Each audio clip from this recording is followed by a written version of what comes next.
The concept of how these two bacteria make yogurt or how they are, or their fermentation process, I can't help but wonder. Streptococcus thermophilus is our first fermenter.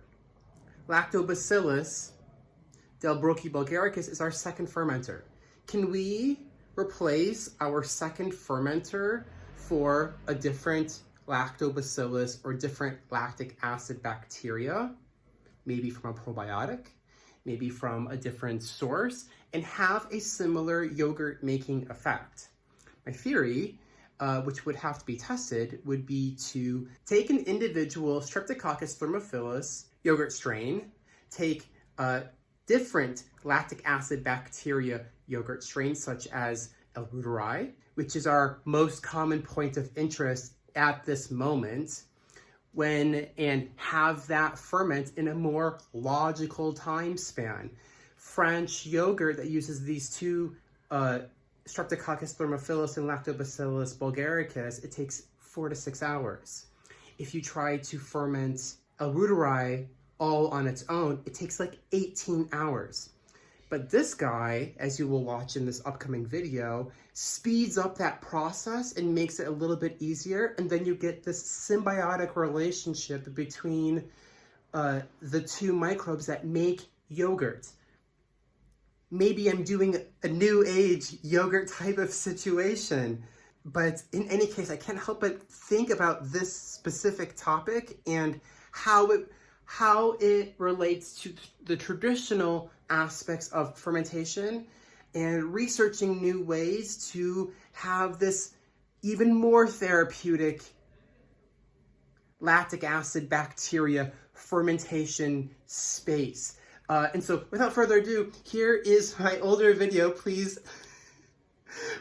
enjoy and be mindful of my beginning stages of making YouTube videos. Hopefully it won't be too hard to watch, and thank goodness I've gotten better at this since then. Here are how these two bacteria turn milk into yogurt. The microbiology behind yogurt. How we have inoculated milk and we incubate it for a certain amount of time and we end up with a final yogurt product that is completely set. When we are inoculating with our previous batch of yogurt, we are essentially introducing two main bacteria species in our milk. First species is Streptococcus thermophilus, and this one has a main purpose of acidifying the milk. What that means is that once your milk is at 115 and you've inoculated and you put it into your oven or your yogurt incubator, the Streptococcus thermophilus is going to act first, and it will take the milk pH, which is at about maybe a 6.5. It's very lightly acidic, your milk, and it's going to bring it down to about a 4.6.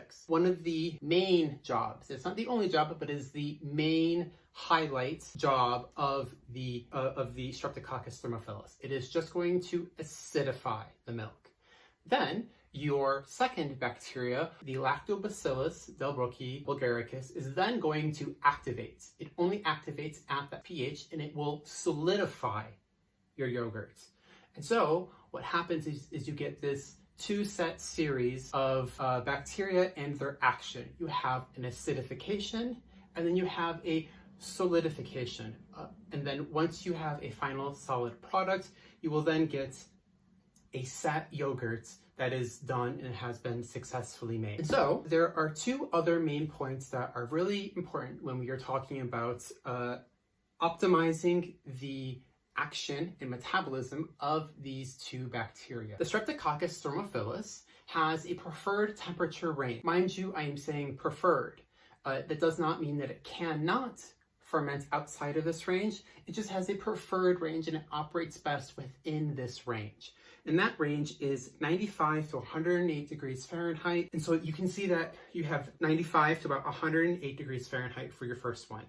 The second one, Lactobacillus bulgaricus, has a preferred temperature range of 109 to 115 degrees Fahrenheit, which translates to 43 to 46 degrees Celsius. And so that has this type of preferred temperature range.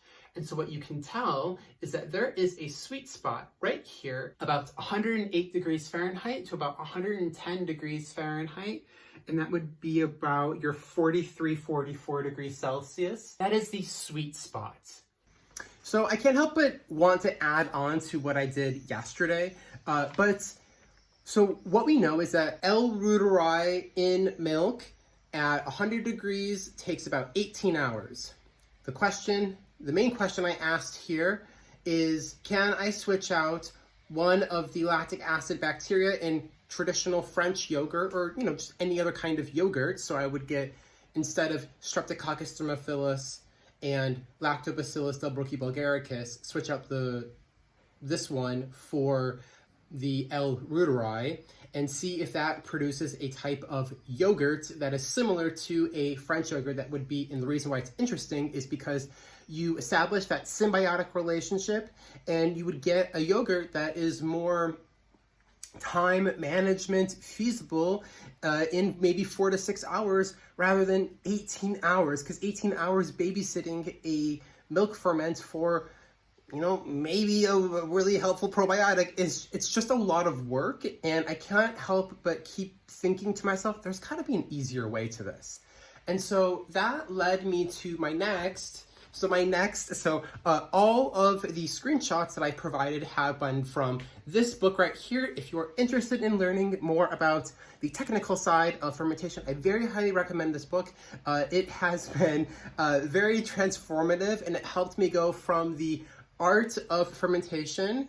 Shout out to Sandor Katz, who has helped revolutionize that type of fermentation into more of the public eye. But what bothered me about the art of fermentation is that I'm coming from an engineering type of research-heavy, nutrition-loving, food science type of background, and this nuanced, vague art. It's a beautiful art, and I appreciated it. But I had a hard time being like, okay, but what parameter am I looking at? What am I trying to do here? And so I found this book, and it has been very helpful. So if you're interested in learning about fermentation and you want to be better at it and you want to have critical thinking about fermentation, please either buy the book physically or get an ebook. I have the ebook version, and it's very easy to just find the topic that you're interested in. And so there is that information.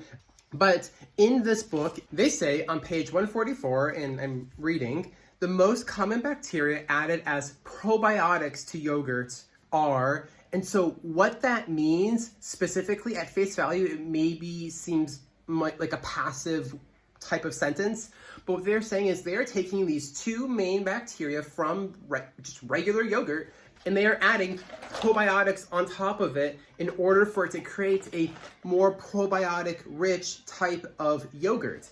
And so maybe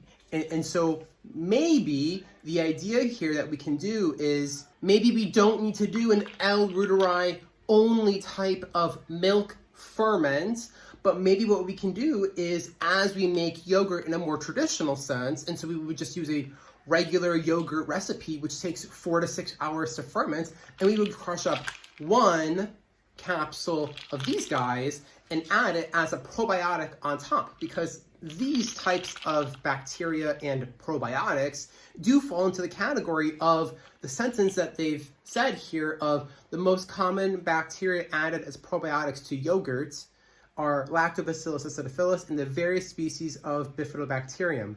Lactobacillus being that lactic acid creating type of bacteria, having these guys kind of fall into that same category. And so they go on to say that it's important to emphasize that these organisms are not part of the yogurt starter culture, nor are they involved in any way in the actual yogurt fermentation, but their only contribution is a culture adjunct, so an addition, intended to help promote good health. If we are loving any type of probiotic, and we're reading the benefits of this fabulous probiotic that does the best things ever for your health, then maybe instead of trying to break ourselves trying to figure out this super complicated fermentation recipe. Maybe we just take a regular recipe. French yogurt is easy to make, guys. It's really, you just have to follow a regular recipe. And then when you're done, like when you're adding in your yogurt, your previous batch of yogurt, and you just add in 1 capsule of crushed up probiotics, and you would get this more interesting, easier to do also, which is super important. This is easier to do method of introducing beneficial probiotics to the gut microbiome to help influence your just overall general health. So in summary, what is it that we know?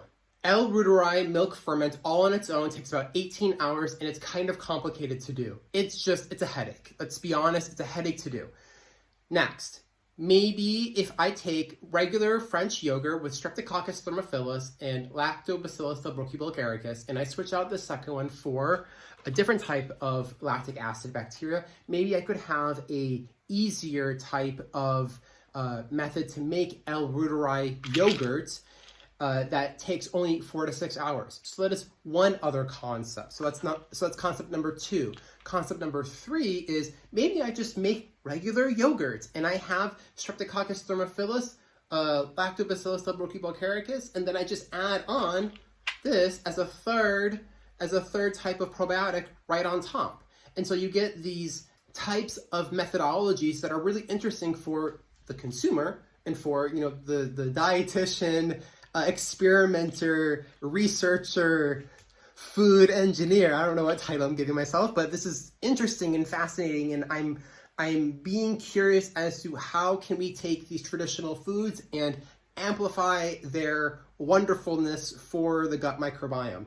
And so what I'm interested in is conducting research, and you know, I've contacted labs and I'm waiting to hear back from them, but to see what kind of microbial profile am I getting from L. reuteri only in milk, or Streptococcus thermophilus, or the lactic acid bacteria replacement for L. reuteri, or the just regular yogurt with crushed up L. reuteri added right on top.